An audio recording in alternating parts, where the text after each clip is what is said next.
नमस्कार, मी रोहिणी राम पाटणकर, दुर्ग, छत्तीसगड। आज मी आपणाला महालक्ष्मीच्या पूजेसंबंधी काही माहिती सांगणार आहे। तर आपण बघूया की महालक्ष्मी संबंधी काय माहिती आहे। लक्ष्मी ही जगाच्या पाठीवर आदिम शक्तीचे एक रूप म्हणून सर्वत्र पूजल्या जाते। श्री सूक्त या श्लोकामध्ये लक्ष्मी म्हणजे काय याचे फार सुंदर वर्णन केले आहे। लक्ष्मी संपत्ती समृद्धीची देवी आहे, दारिद्र्य दुःख नाश करणारी आहे।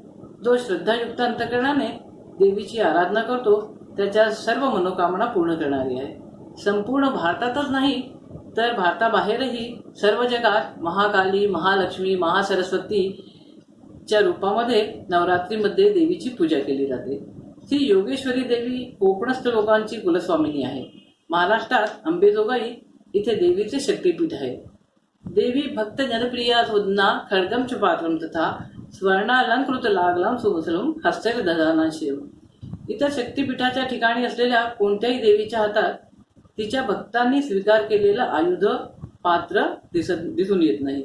योगेश्वरी देवीचे हे उल्लेख करण्यासारखे वैशिष्ट्य आहे। योग साधनेत मग्न असलेली योगिनी असे तिचे वर्णन आहे।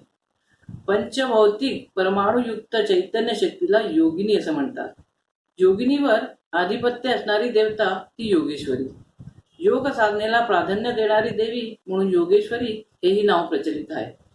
योगेश्वरीचा अवतारच या भागातील ऋषीमुनींच्या यज्ञयागाचे संरक्षण करण्यासाठी झाला असा पुराणामध्ये कथेमध्ये उल्लेख आहे। पूर्वी दंतासूर राक्षस प्रजेला व ऋषीमुनींना फार त्रास देत असे। त्यावेळी तिथे अंबादेवी आपल्या योगिनीसह प्रगट झाली व तिने दंतासुराचा वध केला। दंतासुराच्या दूताने त्याला अंबा प्रगट झाल्याची सूचना दिली होती। तेव्हा अंबा कोण म्हणून त्याने प्रश्न केला। त्यावेळी अंबा प्रगट झाली आणि तिने दंतासुराचा वध केला म्हणून अंबादेवीच्या नावाने अंबेजोगाई हे नाव त्या ठिकाणास पडले।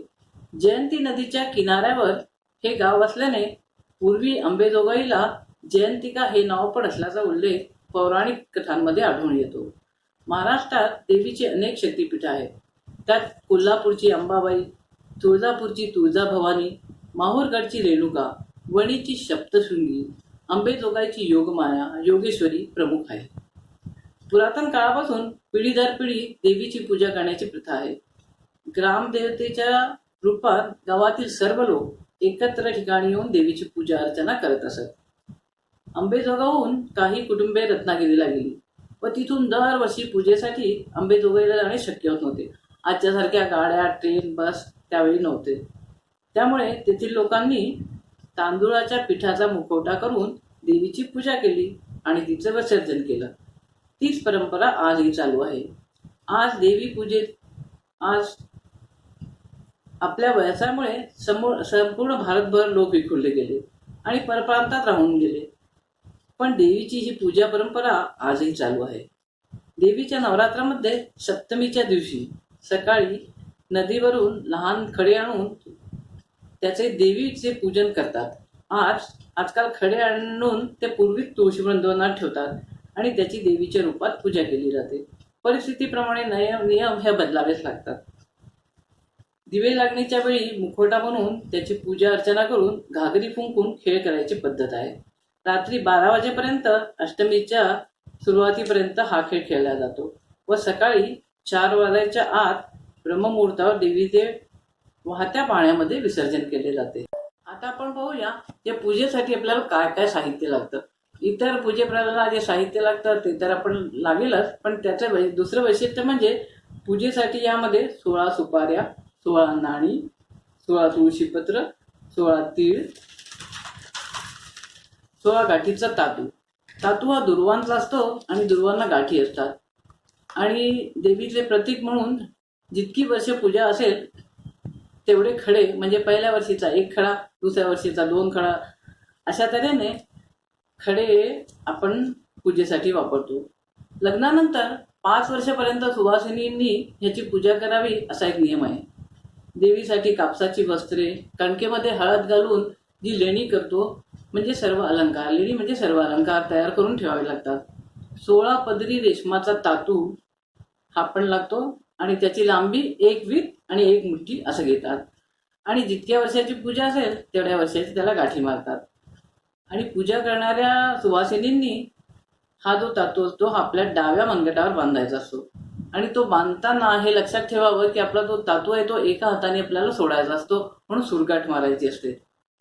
संध्याकाळी 5 घागरी फुंकल्यानंतरच हा तातू देवीच्या पायावर अर्पण करून मग सुरगाठ सोडून आपण पूजा करू शकतो. आता बाकीची जी सामग्री आहे ती पण मी आपल्याला सांगून देते की नेहमी आपल्या पूजेमध्ये जसं आपल्याला फुलं, दुर्वा, तुळशी, विड्याची पानं, खारीक, बदाम, सुपारी, धूप, दीप, अगरबत्ती, गूळ खोबरं, पंचामृत हे पण लागेल. त्याचप्रमाणे समई, निरांजन, चौरंग, पाट, गणपतीसाठी मोठी सुपारी हे पण जोडून ठेवावे. हळद, कुंकू, चंदन हे तर लागेलच. नैवेद्यासाठी फळं, ओला नारळ, सुवासिनींना द्यायला आहे, गुरुजींचं आहे हे पण तयार ठेवावं. घरच्या सुवासिनींनी नैवेद्यासाठी स्वयंपाक करून तयार ठेवावा. स्वयंपाकामध्ये मीठ, लिंबू, चटणी, कोशिंबीर, पंचामृत, फळभाजी, पातळ भाजी, साधा वरण भात, तूप, मसाले भात, साधी पोळी, पुरणपोळी, या लाडू, वडे, भजे जसा ऐपत असेल त्याप्रमाणे स्वयंपाक करून प्रथम आपण गोग्रास काढावा, देवीला नैवेद्य दाखवावा. आणि विशेष म्हणजे ह्याच्यात तांदूळाचे मुटकुळे करतात. मुटकुळे म्हणजे हाताने आकार दिलेला एक पूर्णाचा पदार्थ असतो. स्वयंपाक करून नंतर देवीचा नैवेद्य पण दाखवतो. तर जेवणापूर्वी ज्यांनी पूजा केली असेल त्यांनी प्रथमे मुटकुळे खायचे आणि त्यानंतर मग जेवण सुरू करायचे. आणि रात्री जेवू नये, उपास करावा. आता आपण पूजा कशी करायची ते पाहूया. तर पूजा आपण सर्वप्रथम करतो त्यावेळेला चौरंगावरती आपण सगळी तयारी मांडून घेतो. तशीच आपल्याला मांडून घ्यायची आहे. जे साहित्य लागतं ते सर्वसाधारण सगळ्यांना माहितीच आहे. तर सर्वप्रथम आपण एक संकल्प घ्यायचा की आपण ही पूजा का करतो आहे, कोणत्या वर्षाची पूजा आहे ते बोलायचं, आपलं नाव, आपलं गोत्र सांगायचं आणि पूजेला सुरुवात करायची. घरातल्या सर्व वडील माणसांना नमस्कार करूनच आपण पूजेला बसतो. तसेच आपण नेहमीप्रमाणे सुरुवात करायची. तर गणपती पूजन करायचं आहे. गणपती पूजनासाठी पहिले तामणात सुपारी घेऊन अक्षर ठेवून गणपतीला पूजन करायचं. त्याला पंचामृताने स्नान करायचं आणि त्यानंतर पुसून चौरंगावर ठेवायचा. आणि जसं आपण अथर्वशीर्ष म्हणतो तसं अथर्वशीर्ष म्हणून गणपतीला लाल फूल व्हायचं, दुर्वा व्हायच्या, नैवेद्य दाखवायचा गोड खोबऱ्याचा. आणि गणपतीचं पूजन झाल्यानंतर देवीचं पूजन करायचं. देवीचं पूजन करण्यासाठी आपण अन्नपूर्णेला आपण तामणात घ्यायचं, तिला आपण स्नान घालायचं पंचामृताने आणि स्त्रीसूक्त आणि पुरुष सूक्ताने आपण तिची पूजा करायची. पूजन झाल्यानंतर आपण देवीला नैवेद्य दाखवायचाही आहे. त्याआधी आपण तिला सर्व अलंकार जे केलेले आहेत ते आणि 16 वस्तू ज्या आपण आणलेल्या आहेत, तातू, तीळ, सुपाऱ्या, नाणी, ते सगळं देवीला व्हायचं. लेणी जी केलेली असतात, कणकीची आपण लेणी करतो, तर त्याच्यात 1 वाटी आपण साधारणपणे कणिक घेऊन त्यात हळद टाकून घट्ट भिजवायची आणि सर्व 16 अलंकारचे देवी जे असतात ते आपण छोट्या छोट्या प्रमाणात करून देवीला वाहतो. त्यानंतर आपण कहाणी करायची देवीची. आणि देवीची कहाणी पुस्तकामध्ये असते, ती आपण वाचायची, महालक्ष्मीची कहाणी. आणि त्यानंतर आरती करायची. आरती झाल्यानंतर सर्व सुवासिनींनी ज्यांनी पूजा केलेली आहे त्यांनी तुळशीमध्ये अर्घ्य द्यायचा असतो आणि त्यानंतर एकमेकींना आहेर करतो. तसंच आपण ब्राह्मणाची पूजा करतो, ती ब्राह्मण पूजा करून घ्यायची आणि त्यानंतर जेवणं करायची असतात. जेवणामध्ये जसं आपल्या ऐपतीप्रमाणे असेल त्याप्रमाणे आपण पदार्थ करतोच. तसंच नेहमी आपण नैवेद्यासाठी जे ताट मांडतो त्याच्यात मीठ, लिंबू, चटणी, कोशिंबीर, 2 भाज्या, पातळ भाज्या आणि मसाले भात, साधा भात, पुरणपोळी, या लाडू जे काय आपल्याला ऐपत असेल त्याप्रमाणे आपण पदार्थ करून नैवेद्य दाखवायचा. आणि यात विशेष म्हणजे तांदूळाचा मुटका, मी जसं पहिल्यांदा सांगितलं होतं तुम्हाला की तांदूळाचा मुटका घेतात तो पहिले खायचा आणि त्यानंतर जेवण करायचं. ही सकाळची पूजा झाली आपली. आणि त्यानंतर संध्याकाळची पूजा असते. संध्याकाळच्या पूजेसाठी आपण तांदूळाचा मुखवटा देवीचा केला जातो. त्याच्यासाठी 1.25 किलो तांदूळ दळवायचे, ते पण साधारण घरीच दळवल्या जातात, कारण चक्कीवरनं दळून आणत नाही. आणि त्याचा उकड घेऊन, तांदूळाच्या पिठाची उकड घेऊन देवीचा मुखवटा करतात. ज्या ठिकाणी आपल्याला देवी बसवायची आहे त्या ठिकाणची जागा आपण पहिले आधीच सगळी सजवून ठेवतो, आरास करून ठेवतो आणि कोथळा ठेवून त्याच्यात देवीला साडी घालून तयार ठेवतो. आणि संध्याकाळी दिवे लागण्याच्या वेळेला मुखवटा म्हणून त्याच्यावरती देवीची स्थापना करतो. देवीची स्थापना केल्यानंतर तिला सर्व दागिने घालल्या जातात आणि समोर धान्याची आरास ठेवतो. धनधान्यांनी समृद्ध अशी देवी आपल्याला हवी असते, म्हणून आपण धान्याची आरास पण ठेवतो, गहू तांदूळ. त्यानंतर अखंड दिवा पण तिथे लावलेला असतो आणि अखंड दिवा लावून काळमध्ये तो विझावा नाही म्हणून, शांत नको व्हायला म्हणून अखंड दिवा तेल भरपूर घालून आपण तो ठेवतो. त्यानंतर तिथे गोप्या पण ठेवल्या जातो. जसं एक स्त्री म्हटली की तिला लहान मुलं असतं, तसं त्या गोप्याची पण तिथे पूजा केली जाते. आणि त्यानंतर दिवे लागणीच्या वेळेला आरती केली जाते. सगळ्या सुवासिनी ज्यांनी पूजा केलेली असते त्या प्रथम तिथे आपला तातू सोडायचा असतो, म्हणून पहिल्यांदा 5 घागरी फुंकल्या जातात. जे काही ओटी भरायची असेल त्यांनी पहिले देवीची ओटी भरायची आणि त्यानंतर 5 घागरी फुंकून त्यानंतर तो हातातला जो आपण तातू बांधलेला असतो तो सोडायचा असतो. रेशमी धागा जो असतो तो एका हाताने सोडायचा असतो, म्हणून बांधतानाच आपण सुरकाट बांधतो.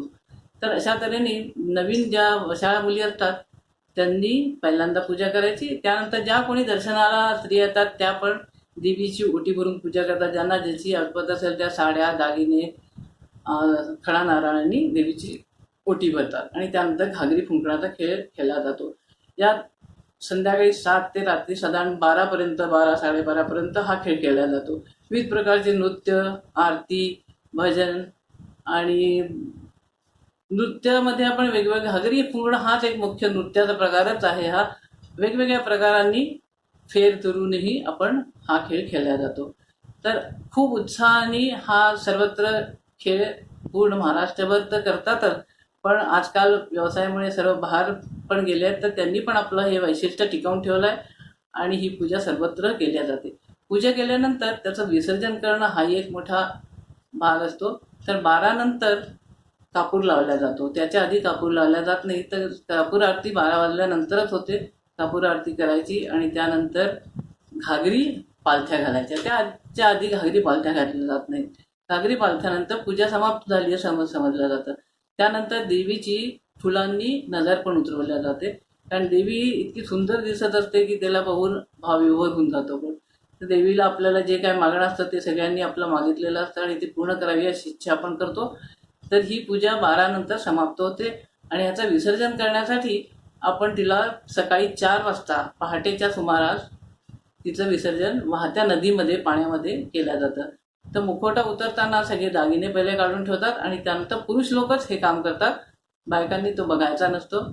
तसंच विसर्जनाच्या वेळी तिच्याबरोबर शिदोरी पण आपण देतो. तर त्याबरोबर दही पोहे आणि किंवा दही भात आणि त्याच्याबरोबर करंजी असं तिच्याबरोबर शिदोरी देतो. जसं आपण कोणी गावाला जातो तर आपण बरोबर खायला काही देतो, तसं देवीला पण आपण बरोबर खायला देतो आणि तिचं विसर्जन करतो. निर्माल्य म्हणून जे फुलं असतात, पाणी असतं, ते सगळं आपण देवीलाच्या बरोबरच विसर्जन करतो त्याचं. अशा तऱ्हेने ही देवीची पूजा वर्षातनं एकदाच असली तरी ती वर्षभरासाठी एक आठवण ठेवून जाते आणि आपल्या परंपरागत ही पूजा चालली आहे इतक्या वर्षापासून, तर ती आपण अशी पुढे चालू ठेवू. जसं की उत्पत्ती, स्थिती आणि लय असा एक निसर्गाचा नियम आहे, त्याप्रमाणे आपण देवीची स्थापना करतो, तिचं पूजन करतो आणि तिचं विसर्जनही करतो. तर यापासून देवीची ही योग शक्ती आहे. बऱ्याच जणांच्या अंगामध्ये पहिल्यांदा देवी येत होती, तर ही योग शक्तीच्या बळावरच ते अनेक चमत्कारही करत होते. तसं त्या जो घागर असते त्या घागरीतनं विविध वस्तू काढून द्यायच्या किंवा ह्या सगळ्या शक्ती आहेत. त्या शक्तीची जी शक्ती आहे ती पूर्वीच्या बायकांमध्ये होती, त्यांच्यामध्ये अंगात यायचं आणि त्या आलेल्या लोकांना प्रश्नाची उत्तरही देत होत्या. पण आजकाल बऱ्याच जणांच्या अंगात येत नाही, कारण तेवढी आपली शक्ती आता राहिलेली नाही. योग शक्ती आपल्याला वाढवायची आहे आणि त्याचा उपयोग चांगल्या कार्यासाठी म्हणजे आपल्या देशाच्या कार्यासाठी करण्यासाठी योग शक्तीचा उपयोग आपण करूया आणि आपली शक्ती वाढवूया. एवढं बोलून मला जी माहिती होती ती आपल्या लोकांना सांगितली. आपल्या लोकांनी ही ऐकून घेतली, त्याबद्दल आपल्या सर्वांचे धन्यवाद.